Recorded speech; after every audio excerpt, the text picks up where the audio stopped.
Want to know the secret to better trust building in management? It's simpler than you think.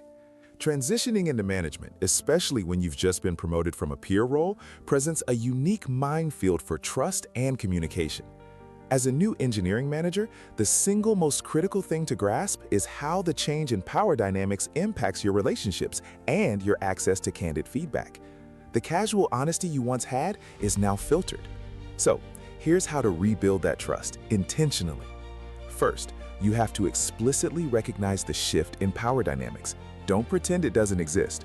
Your relationships have changed, and that's okay. A common mistake is to try too hard to remain one of the team, which can blur boundaries and create confusion. Acknowledge the new dynamic, be transparent about your role, and set clear expectations. This shows respect for the new reality you all share.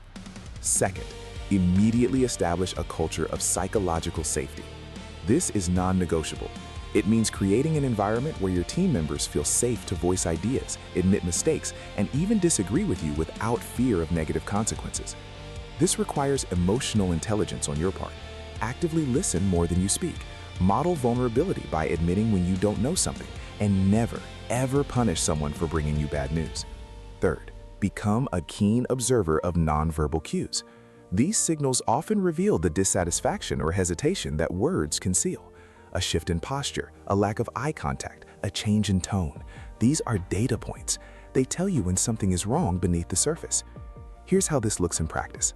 In your first week as a manager, an engineer approaches you about an ongoing project, but seems hesitant.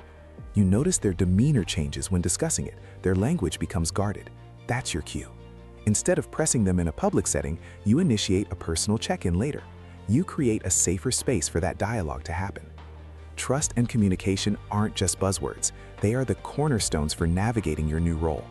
Use this with your team this week and see what changes. Save this for later.